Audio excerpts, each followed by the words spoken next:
ROR랩 시즌 2 14번째 강의를 시작하겠습니다. 2주 전에 액션 뷰의 폼 헬퍼스 첫 번째 부분을 강의를 했었고요. 양이 조금 많은 것 같아서 분량의 반을 나누어서 이번에 두 번째 나머지 부분을 하겠습니다. 자, 오늘 강의할 내용은 여기서 이제 스페셜 셀렉트 엘리먼트에 대해서 강의를 하겠습니다. 루비 앤 레이즈 폼 엘리먼트에서 폼 헬퍼 메소드, 모델과 관련된 거, 그리고 베어본 스타일의 그 기본적인 폼 태그를 이용하는 방법 두 가지인데, 이 중에서 이제 아주 편리하게도 타임 존 셀렉트라는 게 있습니다. 그리고 컨트리 셀렉트, 그 다음에 이 타임 존 셀렉트는 주로 이제 모델과 연결해서 사용할 때 씁니다. 타임 존. 그리고 이제 컨트리 셀렉트도 모델과 연결해서 쓰는 건데, 컨트리 셀렉트 요 메소드는 별도의 컨트리 셀렉트라는 잼을 설치를 해줘야 됩니다. 초기 레이스 버전에서는 컨트리 셀렉트가 기본 내장이 되어 있었던 것 같습니다만은 그 이후에 컨트리 셀렉트가 별도의 플러그인으로 분리가 되고 잼으로 빠진 것 같습니다. 그래서 컨트리 셀렉트도 상당히 다국어 지원 서비스를 할 때 필요한 부분입니다. 그래서 컨트리 셀렉트가 생각보다는 유용하게 쓸 수가 있어요. 그래서 컨트리 셀렉트를 이제 사용할 수 있고요. 그 다음에 이제 재밌는 것은 셀렉트 데이트, 그 다음에 그 밑에 있는 거는 데이트 셀렉트. 순서가 서로 바뀌어가지고 혼란스럽습니다. 이 두 개의 차이는 하나는 모델과 연결해서 쓰는 헬퍼 메소드고요. 또 하나는 모델과 연결하지 않고 일반적인 셀렉트, 날짜를 셀렉트하는 그런 용도로 쓰는 거죠. 그래서 먼저 셀렉트 위에 있는 것이 베어본스 헬퍼라죠. 베어본스라는 것은 아주 기본적인 기능만 있는 헬퍼 메소드인데, 이게 바로 제네릭하게 쓸 수 있는 날짜를 셀렉트하는 셀렉트 헬퍼 메소드가 되겠습니다.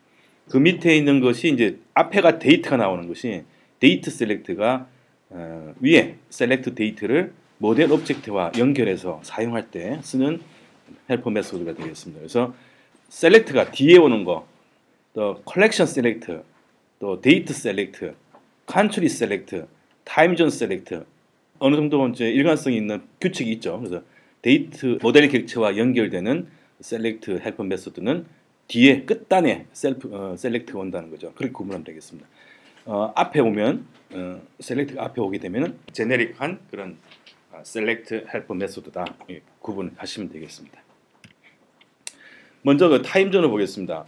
루비 앤 레이즈 시스템 자체에 타임 존에 대한 데이터들을 가지고 있습니다. 그래서 현재 레이즈가 지원하는 타임 존들의 리스트를 보고 싶을 때는 커맨드 라인에서 레이크 한 다음에 타임 존스 all 하면요, 모든 타임 존을 다 디스플레이 해줍니다.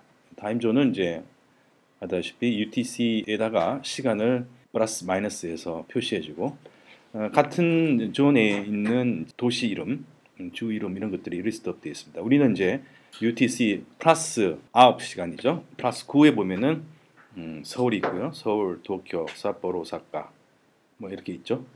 자, 이렇게 해서 타임존이 기억이 안 날 때는 타임존 레이크에서 타임 존스 올 하면은 볼 수가 있습니다.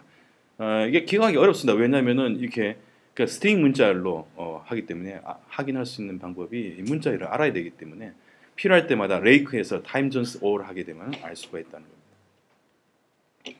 자, 이렇게 해서 타임 존 셀렉트는 우리가 좀 전에 타임 존에 대한 스트링 리스트를 봐서 알겠지만은 그 모델 셀렉트를 할 때 이용하게 쓸 수 있는 겁니다. 문법 자체는 이렇습니다.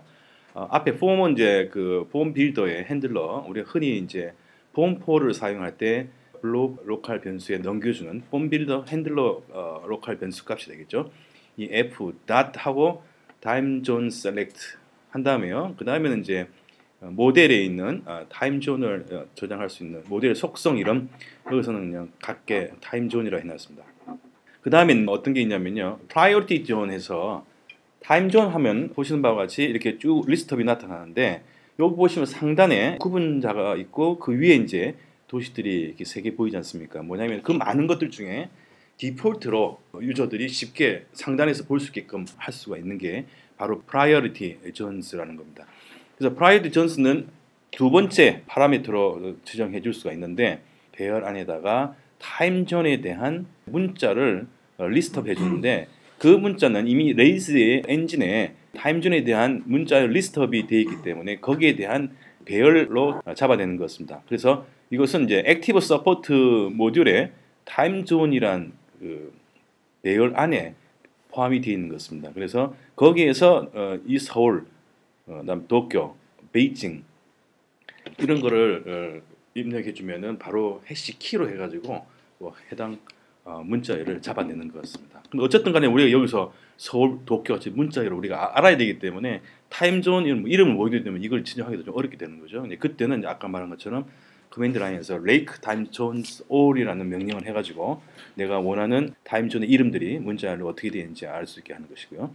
그 다음에 이제 디폴트라는 옵션을 줄 수 있습니다. 디폴트는 이제 디폴트로 서울이 셀렉트 되게 할 수가 있다는 거죠.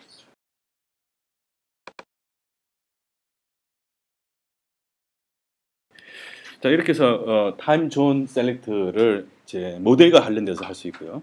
그렇다면은 모델과 관련 없이 그냥 일반적인 셀렉트 문에서 타임존을 쓰고 싶다 할 때는 어떻게 할 것이냐. 근데 아직까지 이제 요거에 대해서는 간편하게 제공해 주지는 않더라고요. 레이즈가. 레이즈 4 되면 또 이런 부분이 셀렉트 헬퍼 메소드 부분이 추가될 수도 있을 것 같습니다만은 현재 레이즈 3.2에서 제네릭한 폼에서의 타임존 쓰는 방법은요 이렇습니다. 여기 타임존 옵션스 포 셀렉트라는 게 있어요. 타임존 옵션스 포 셀렉트는 일반적인 셀렉트 문에서 타임존 옵션들을 가져오기 위해서 쓰는 메소드입니다. 여기는 이제 폼 태그입니다. 폼 4가 아니고 폼 태그라는 것은 모델 객체와 연결되지 않는 폼이란 말이죠. 그 셀렉트 태그를 쓰면서 그 다음에 안에다가 타임존 옵션스 포 셀렉트를 씁니다. 이전에는 보시는 바와 같이 타임존 셀렉트가 있어서 이걸 썼지만 제네릭 폼에서는 타임존 셀렉트를 바로 쓸 수가 없죠. 셀렉트 태그, 일반적인 셀렉트 태그에다가 그 안에 옵션으로 들어갈 것을 타임존 옵션스 포 셀렉트라는 메소드를 이용해서 앞에서 지정했던 그 옵션들을 똑같이 쓸 수가 있습니다. 거의 똑같이. 그래서 여기에도 priority zone 표시를 할 수 있고요. 똑같죠. 디폴트로 설정할 수 있고 이러한 형태로 할 수가 있습니다. 그래서 요거는 이제 요게 바로 이제 제네릭 폼에서 쓴 거고요. 요 people에서가 모델로 연결됐을 때 이렇게 쓸 수 있다는 거죠. 모델 연결됐을 때 이렇게 쓸 수 있고 타임존 모델 연결했을 때 이렇게 쓸 수 있고 그 다음에 이거 홈은 내가 연결 안 해놨구나. 요게 이제 제네릭 폼에서 모델 연결 안 될 때 제가 테스트 한다고 해놓은 겁니다. 이게 타임존 소스를 보면 여기에 이제 이런 옵션들이 쭉 만들어지는 거죠. 예. 그래서 이제 우리 지금까지 한 거는 타임존 셀렉트에 대해서 모델과 연결됐을 때는 타임존 셀렉트라는 헬퍼 메소드를 바로 쓰면 되지만 일반적인 제네릭한 폼에서 타임존에 대해서는 옵션 설정하는 부분에 이와 같이 타임존 옵션스 포 셀렉트라는 메소드를 이용해서 타임존 셀렉트에서 쓰는 그런 문법을 그대로 파라미터에다 지정해주면 사용할 수 있다는 겁니다. 다음은 컨트리 셀렉트입니다. 컨트리 셀렉트는 사용하기 위해서는 우리가 먼저 컨트리 셀렉트라는 잼을 설치를 해야 됩니다. 잼 설치는 아시죠? 잼 파일에다가 추가해주고 번들하면 설치가 되겠죠. 그래서 컨트리 셀렉트는 문법 역시 간단하죠. 이렇게 컨트리 셀렉트 한 다음에 컨트리를 저장하기 위한 속성 이름을 써주고요. 그 다음에는 priority country를 쓸 수가 있습니다. 그 컨트리 셀렉트는 많은 나라들이 표시가 되기 때문에 그 상단에 먼저 보여주고 싶은 그 나라 이름들을 이와 같이 배열 안에다가 n수계로 나타낼 수가 있습니다. 여기서는 그냥 나라 이름을 그대로 써주면 됩니다.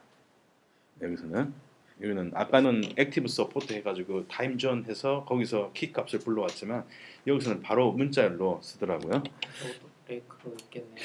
왜냐하면 이게 컨트리 셀렉트가 별도의 제목으로 빠져 있잖아. 그러니까 레이즈 엔진에 내장되지는 않은 것 같아요. 컨트리 셀렉트. 자, 여기 보세요. 저희 그러니까 이 중에서 자기가 골라가지고 네. 거기다가 priority country를 써주면 됩니다. 자, 이제는 셀렉트 데이트입니다. 아까 제가 먼저 말씀드렸지만 셀렉트가 앞쪽에 오면은 제네릭 폼이고 뒤쪽에 가면은 모델과 연결되는 거다 그랬죠. 그래서 이 셀렉트 언더바 데이트는 제네릭한 데이트를 선택할 때 쓰는 셀렉트 헬퍼 메소드입니다. 기본적으로 select date 다음에는 첫 번째 파라미터로서는 날짜가 나와야겠죠. 날짜, date에 today 하면은 오늘 날짜가 디폴트 값으로 select date에 선택이 됩니다. 기본적으로는 select date에서 만들어지는 그 name, select name 이름은 date가 됩니다. 기본적인 date가 되는데 이 이름을 바꾸고 싶을 때는요. 뒤에 옵션이다 prefix라는 걸 줍니다. start underbar date 하면 start underbar date 한 다음에 요것은 이제 year, month, day 세 가지 컴포넌트로 나눠지기 때문에 그 안에 배열 키 이름으로 year, month, day 앞쪽에 이름이 이제 start date로 붙여진다는 거죠. 그러니까 prefix는 내가 이름을 바꾸고 싶을 때 쓰는 select date 이름이 되겠습니다. 그래서 여기 이제 요거로 렌더링 되면 select 다음에 만들어진 아이디와 이름을 봤을 때 이 prefix에 start date가 지정해주면 이렇게 start date 다음에 underbar가 year가 되고요. 이 name은 start date 다음에 배열 기호 안에다가 year가 표시가 되고요. 그 다음에 똑같은 그런 포맷으로 만들어집니다. 이게 왜 이렇게 만들어지냐 하는 거는 뭐 당연하겠죠. 이렇게 만들어진 이유는 지금 여기 보시는 바와 같이 select date가 이렇게 세 개의 엘리먼트로 나눠서 만들어줍니다. 그러니까 year, month, day 이건 자동으로 레이스가 만들어주는 거예요. 좀 전에 봤던 그 세 개의 엘리먼트가 만들어진 이유가 바로 여기에 있는 거고 이 코드를 보면 그렇게 되어 있습니다. 그러면 이렇게 해서 이제 셀렉트해서 날짜를 받으면은 서미트된 결과를 서버단에서 그 데이터를 조합해서 실제 데이트형의 날짜를 만들고 싶을 거 아니에요. 그래서 그럴 때 쓰는 게 이제 밑에 데이트 시빌이라는 그런 메소드가 있습니다. 그걸 이용하면은 데이트형의 날짜로 얼마든지 자기가 가지고 데이터를 핸들링 할 수 있다 하는 것을 말씀드리고요. 자, 제가 지금 말씀드린 처럼 아까 년 2월을 각각 썼죠. 이거는 이제 제네릭 폼에서 제네릭 셀렉트입니다. 그래서 select year, month, day 또 심지어 hour, minute, second까지 있습니다. 그래서 이게 역시 이거는 디폴트로 prefix가 date로 된다는 것이죠. 그래서 우리가 여기서는 이제 select date가 있지만은 select year도 있고 month도 있고 day 다 있다는 것을 알아두시고요. 데이트 언더바 셀렉트입니다. 데이터 모델과 연결해서 그러면 어떻게 사용할 수 있느냐? 뭐 크게 다를 거 없습니다. 좀 전에 셀렉트 언더바 데이트를 봤기 때문에 오브젝트와 연결하는 객체와 연결하는 것은 더 쉽겠죠. 일반적인 모델과 연결되는 폼 헬퍼 메소드랑 똑같습니다. 첫 번째 파라미터는요. 그 모델 객체가 와야 됩니다. 모델 객체가 인스턴트 변수로 오든 그다음에 심볼형으로 오든 첫 번째 와야 되고요. 데이터 언더바 셀렉트 person 해서 모델 객체 이름을 넘겨주고 그 다음에는 이제 모델 속성을 넘겨줍니다. 자, 이 한 줄로 이와 같은 셀렉트 문이 만들어진다는 거죠. 데이터니까 year, month, day 이 세 가지가 만들어지는 거죠. 자, 여기서 보면 일단 person이고요. 그리고 person이 오고 그 다음에 date, birth date가 오는데 여기서는 재밌는 거는요. year, month, day가 아니라 이렇게 1, 2, 3, I 이런 식으로 내부에서 관리하기 편하게 규칙을 정해놨더라고요. 이건 우리가 정할 수는 없는 거고요. 결국 이제 서밋 했을 때 컨트롤러에서 파라미터를 이용해서 데이터를 얻을 수 있는데 그때 넘어갈 때 이 데이트 셀렉트에서 넘겨주는 person이라는 해시 구조를 보면 이렇게 되겠죠. person의 birth date, person의 birth date 1i 해시 208, 2008, 그다음에 2i 11, 그다음에 3i 22 이런 식으로 넘어가게 됩니다. 자, 이렇게 해서 이제 스페셜 셀렉트에서 데이트 셀렉트, 그다음에 컨트리 셀렉트, 타임존 셀렉트 이 방법에 대해서 말씀드렸고요. 자, 그다음에 이제 파일 업로드에 대해서 설명드리겠습니다. 파일 업로드는 여러분 뭐 레이스를 시작하신 분이고 조금 경험이 있으신 분들은 많이 들어보셨을 거예요. 페이퍼 클립이라든지 그다음에 캐리어 웨이브라든지 여러 가지 이제 방법들이 있는데 그런 것들을 사용해 보신 경험이 있으실 겁니다. 근데 제가 이제 여기서 레이스 가이드를 공부하면서 레이스에서는 어떻게 파일 업로드가 이루어지는구나. 그래서 이러이러한 과정이 필요한 거구나라는 것을 공부할 수 있는 좋은 기회가 됐습니다. 그 다음에 다시 한번 캐리어 웨이브를 보고 페이퍼 크립을 사용해 보니까 좀 더 쉽게 접근할 수 있다는 생각을 했었죠. 어쨌든 레이즈에서 기본적인 파일 업로드 과정이 어떻게 되는가를 설명드립니다. 마찬가지로 파일 업로드 할 때 그 인풋 타입은 파일이 되겠습니다. 파일. 여기서 보여준 예는 두 가지입니다. 하나는 일반적인 제네릭한 폼 태그 쓰는 방법과 또 하나는 아래는 이제 모델 객체와 연결해 쓰는 폼4에 대한 겁니다. 대개 이제 이렇게 파일 업로드 할 때는요, 옵션으로 멀티 파트를 지정해 줘야 됩니다. 멀티 파트를 true로 지정해 주는 것이 원칙입니다. 그러나 한 가지 또 여기서 우리가 편리함을 제공해 주는 것은 레일즈 3.1부터는요, 이 폼4 모델과 연결하는 폼4에서는 멀티 파트 true를 디폴트로 지원해 줍니다. 그러니까 생략해도 된다는 거죠. 그러니까 3.1 이후에 모델과 연결해서 파일 업로드를 할 때 그때는 멀티 파트 true라는 것은 전혀 염두에 안 둬도 된다는, 자동으로 레일즈가 내장해서 알아서 지정해 준다는 거죠. 그러나 레일즈 3.2 이후에도 폼 태그를 쓰는 제네릭 폼에서 파일 업로드 할 때는요, 멀티 파트 true를 꼭 지정해 줘야 됩니다. 모델과 연결될 때만 편리함을 제공해 준다는 거죠. 이것만 아시면 되고요. 그다음에 이제 파일의 메소드 이름은요, 파일 필드 태그죠. 제네릭에서 파일 필드 태그가 되겠고, 그다음에 폼4에서는 파일 필드입니다. 자, 이렇게 지정해주고 그 다음에는 이름이 그 파일 업로드를 할 때 필요한 네임 그 속성을 하나 지정해줘야 됩니다. 자, 위에서는 스트링을 했지만 밑에서는 심볼형을 했습니다. 뭐 어떤 걸 해도 상관없습니다. 자, 이렇게 해서 보면 위에 일반적인 폼 태그에서는 넘겨지는 픽처에 대해서 접근할 때, 컨트롤러에서 서밋된 데이터를 접근할 때 파람스 해시에서 픽처라는 키로 해서 접근할 수 있습니다. 그 다음에 폼4에서는 여기에 이제 모델이 연결되기 때문에 모델 이름이 들어오고 그 다음에 이제 픽처가 들어가겠죠. 그러니까 이해가 되실 겁니다. 자, 이렇게 해서 그러면 서밋해서 데이터가 업로드 됐다, 파일이 업로드 됐다 하면 실제로 서버 단에서는 그 업로드가 된 파일을 어떻게 처리하느냐, 그게 저도 궁금했었고요. 그래서 레이스 가이드에는 아주 기본적인 내용이지만 잘 설명을 해놨더라고요. 보니까 폼 태그에서 액션이죠. 첫 번째 액션으로 업로드 액션을 지정해놨는데, 그래서 업로드의 메소드의 그 코드를 보시면 이렇게 되어 있습니다. 파람스의 person의 픽처로 해서 파일 업로드되는 파일 핸들러가 잡혀 있어요. 그것을 uploaded IO라고 로컬 변수에다가 할당을 해주고요. 그때 파람스 픽처의 실제 오브젝트의 타입은 뭐냐면 바로 루비의 IO 클래스의 subclassing이랍니다. 그래서 파일 IO의 객체 정보들이 요에 다 들어있다는 거죠. 거기에는 오리지널 파일 네임이 있다든지, 그 다음에 컨텐트 타입이 있다든지, 뭐 그런 정보들이 있습니다.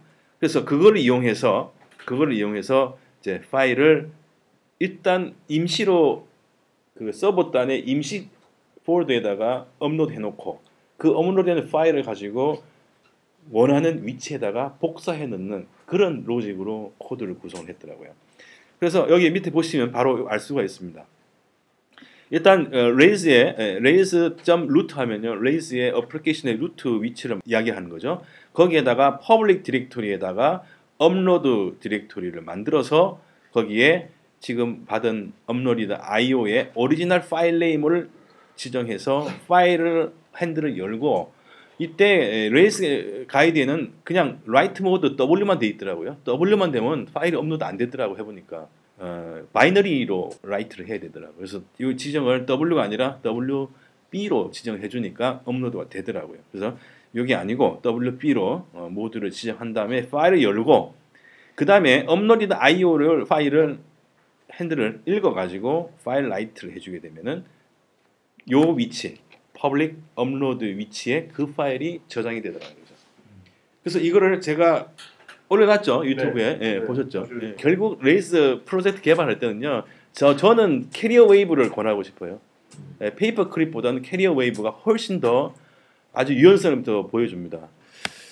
자, 이렇게 해서 쓸 수 있고, 그래서 이제 업로디드 파일을 제가 한번 또 찾아봤습니다. 업로디드 파일이 액션 디스패치 http 업로디드 파일이라는 모듈에 가면은 있습니다. 보시는 바와 같이 initialize 제가 코드를 캡처했는데요. 보면 여기에 이제 오리지널 파일 네임이 있고요. 컨텐트 타입이 있습니다. 그다음에 헤더 템프 파일.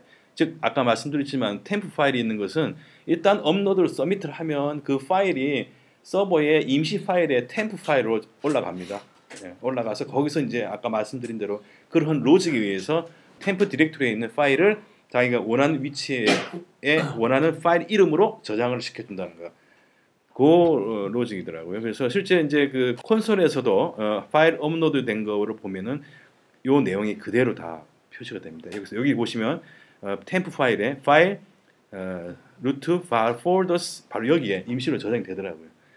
그래서 제가 말씀드린 잼 캐리어 웨이브 파일 업로드에서 이제 이미지 매직이라는 게 먼저 시스템 깔려 있어야 되고요. 그 다음에 이제 캐리어 웨이브나 페이퍼 크립 두 개 쓸 수 있고, 그래서 단 캐리어 웨이브는 알매직이라는 잼을 먼저 설치를 해놔야 된다는 거예요. 이미지 매직이라는 건 잼인가요? 아니요, 이미지 매직은 시스템 툴이에요. 시스템 툴로서 서버 시스템에다 깔아야 되는 거예요. 자, 그러면 그 다음에 이제 이런 파일 업로드를 에이작스를 할 수 있다. 예. 그러니까 업로드를 에이작스 할 때 쓰는 잼이 또 있더라고요. 그게 바로 리모티 파티라는 잼입니다. 리모티 파티 잼을 설치하면은 에이작스로 해서 파일 업로드를 할 수 있다. 대단히 유용한 잼입니다. 이거 여러분들 아마 기억해 두시고요. 여기 들어가 보시면은 어렵지 않습니다. jQuery의 파일 업로드로 이용할 수 있다. 굉장히 편리합니다. 안 써보시면 써보세요.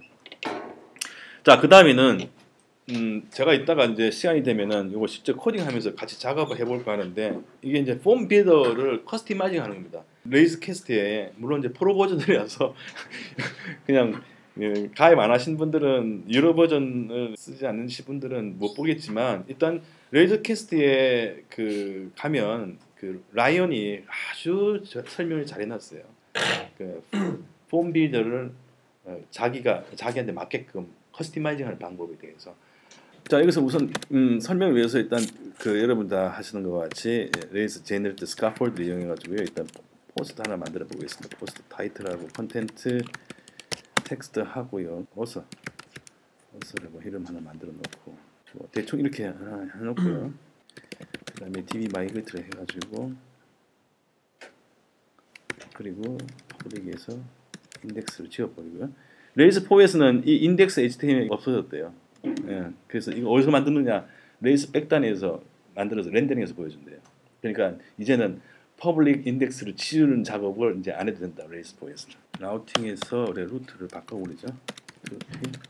포스트 인덱스로 해서 바꾸고, 자, 이렇게 하면은 바로 이제 그 포스트 인덱스가 뜰 겁니다.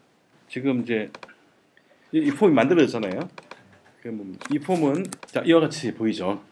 여기 뭐 필드 클래스 써가지고 필드 딥을 써서 안에다가 라벨 쓰고, 그 다음에 텍스트 필드 뭐 이렇게 나가잖아요.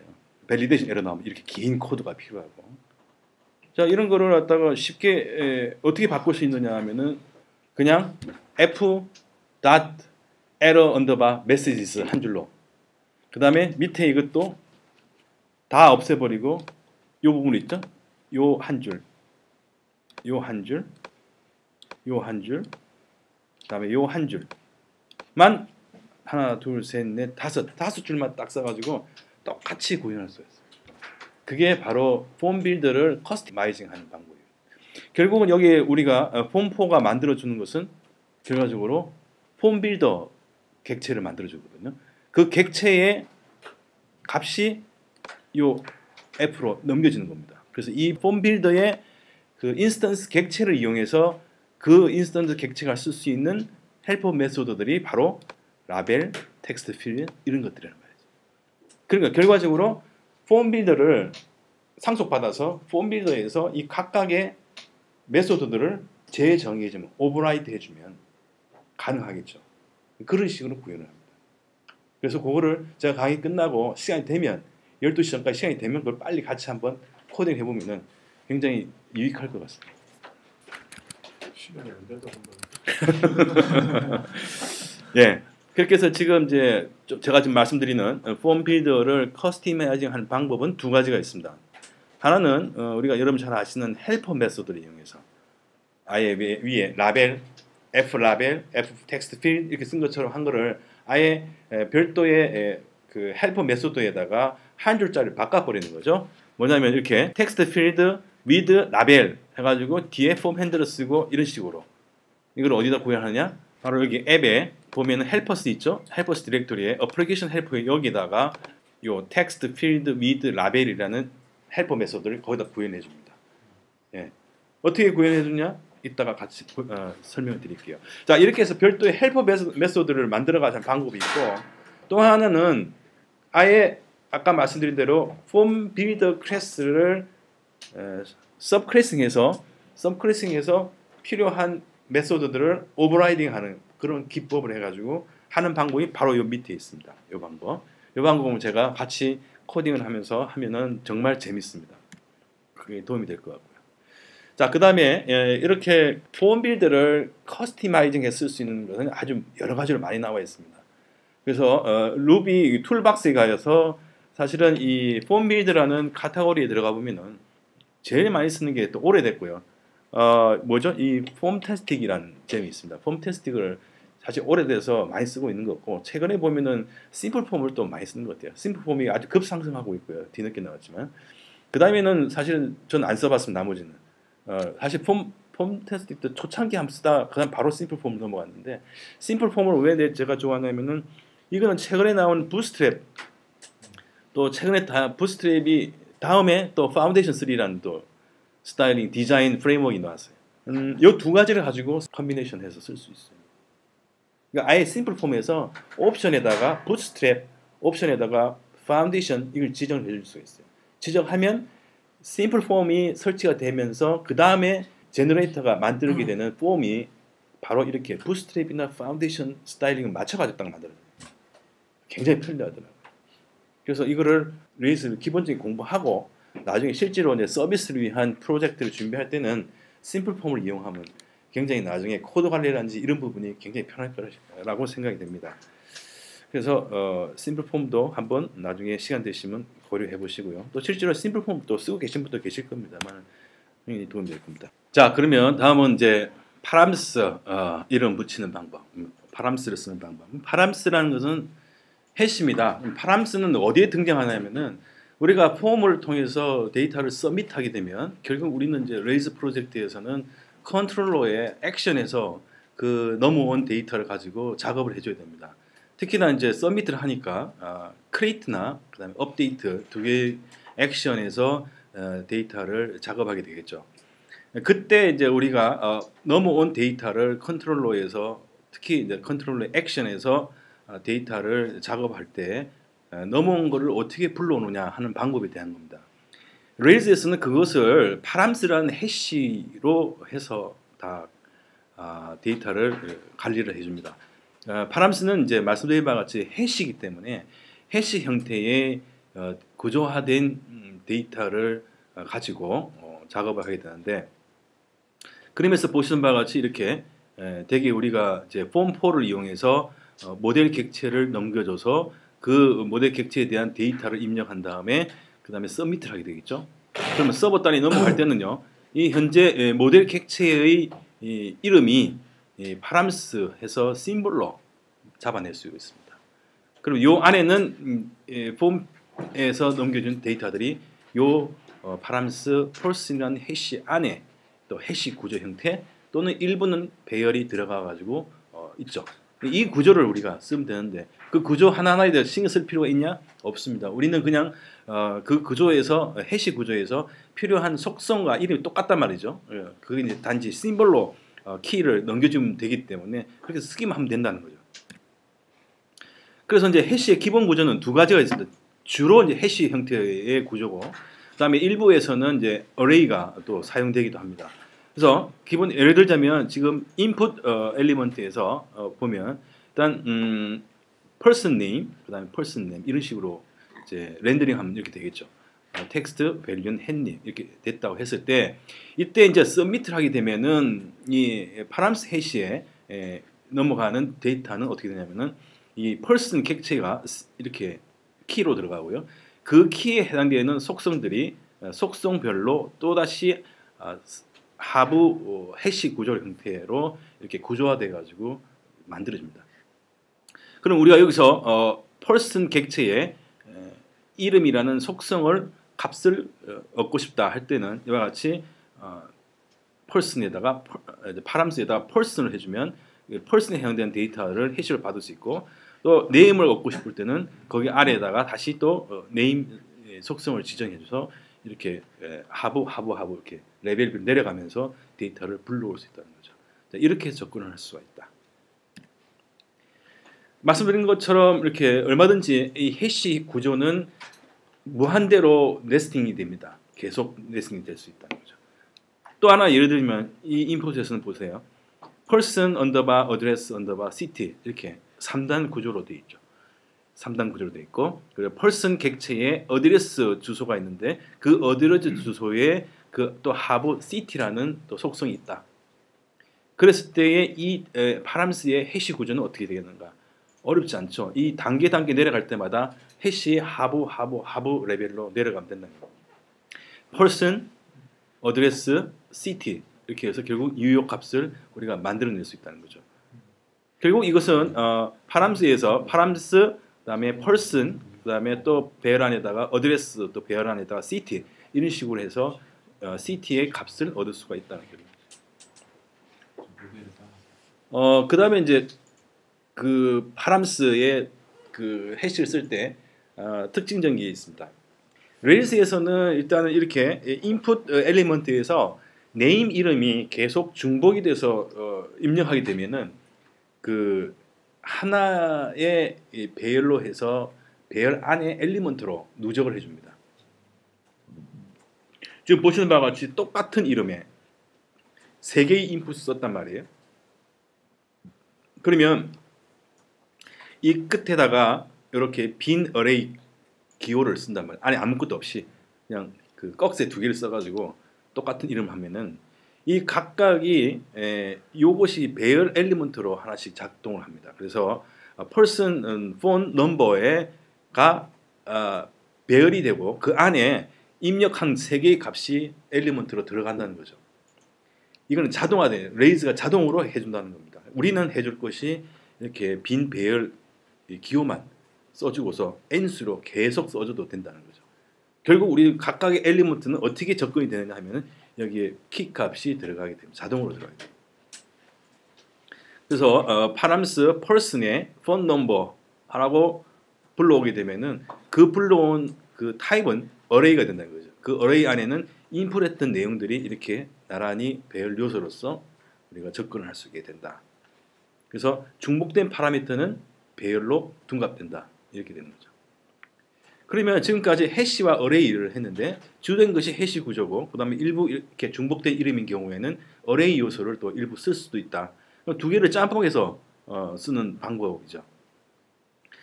자, 이건 조금 이해가 조금 이제 혼란스러울 수도 있습니다. 그래서 다시 한번 강조하면 해시는 무한대 중첩으로 가능하다. 그러나 어레이는 한 번만 된다. 한 번만. 무한대도 되면 어레이는 여러 번 쓸 수 없고 딱 한 번만 어레이를 쓸 수 있다. 그것만 잘 기억해 두시면 됩니다. 그래서 요게 아까하고 조금 다르죠. 아까는 이렇게 끝에 배열 기호가 왔는데 지금은 요 중간에 배열이 왔어요. 중간에 배열이 오면 여러분 한번 상상을 해보세요. 어떤 결과가 되겠는지. 자, 이렇게 이제 배열 구조의 형태로 이름을 붙이게 되면은 그 배열 안에는 중첩돼서 들어가는 거죠.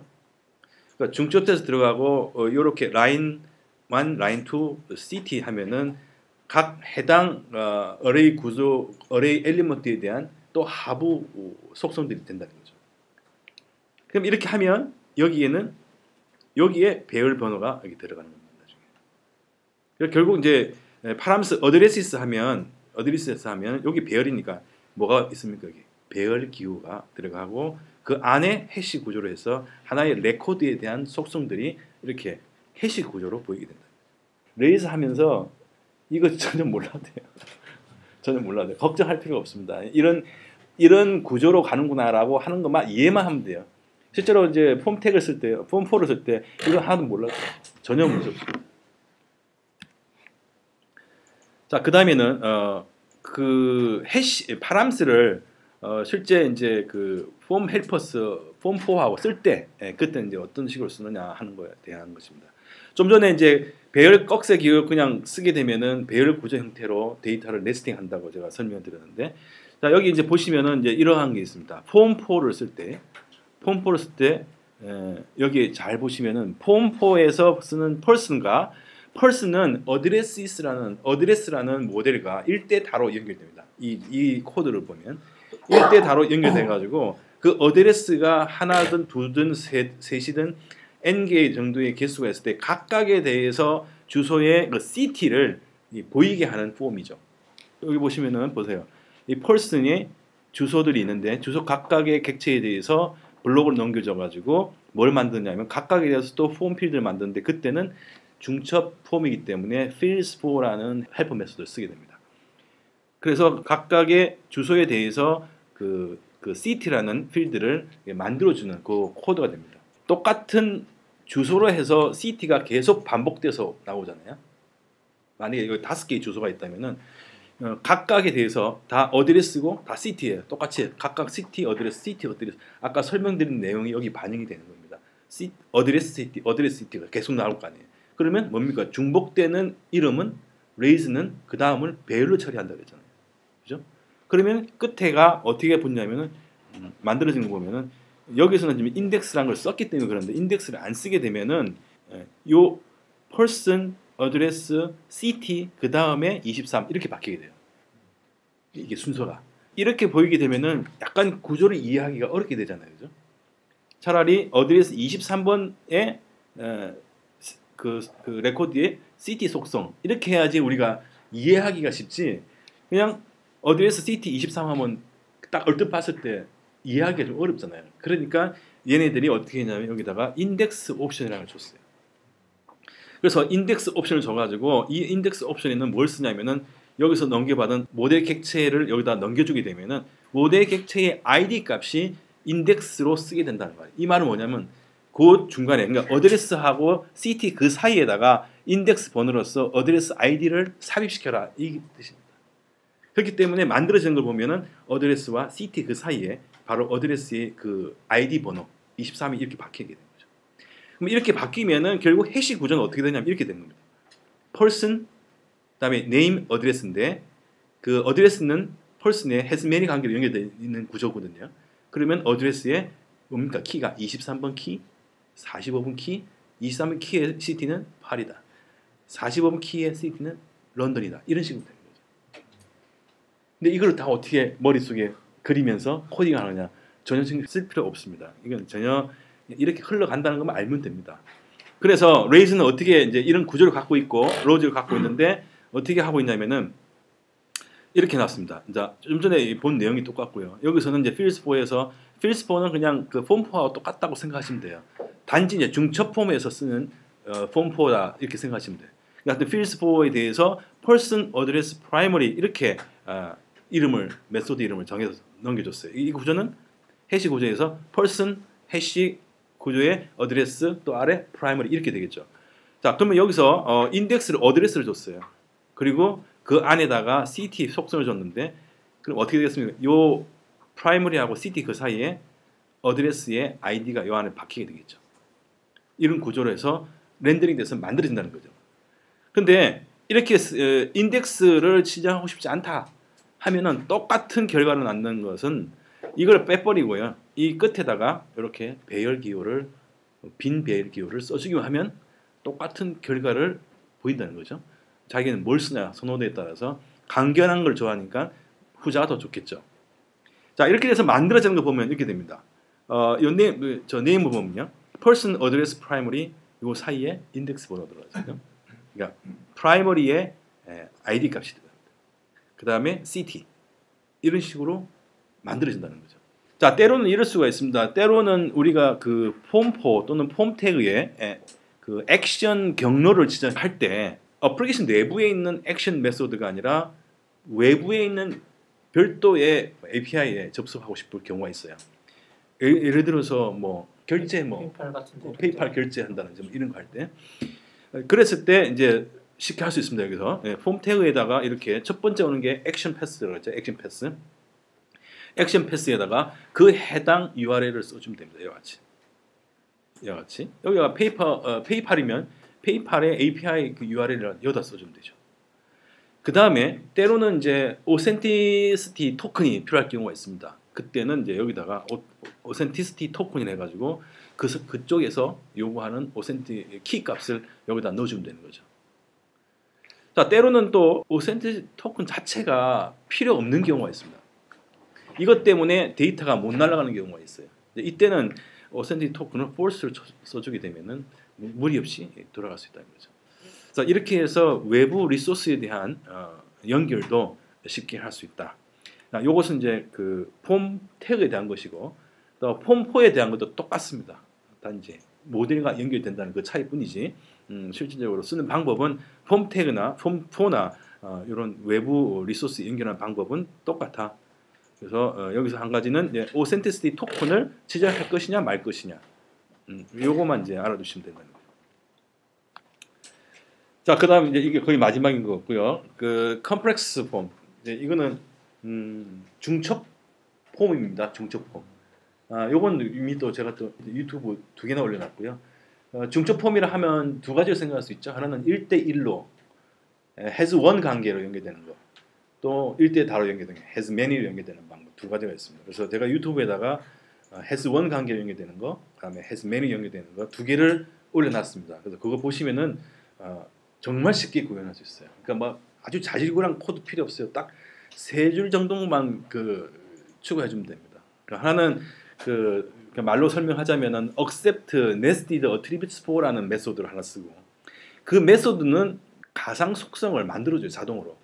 그 가상 속성을 그냥 fields for에다가 넘겨주기만 하면은 된다는 거죠. 그런 거고, 또 레이스캐스트의 라이언이 또 만드는 것들이 또 있습니다. 컴플렉스 폼에서 에피소드 73, 좀 버전이 오래된 건데 이걸 보면 이해하는 데 도움이 돼요. 그래서 이걸 보시고, 가장 좋은 거는 이제 제일 최근 거 196번 네스티드 모델 폼이라는 게 있어요. 리바이즈 된 건데 이걸 보시면은 아주 쉽게, 저도 공부할 때 이걸 많이 참조를 했었고요. 그래서 제가 코리안으로 해가지고 코리안 버전을 이제 2개를 만들어 놨습니다. 보시면은 도움이 될 겁니다.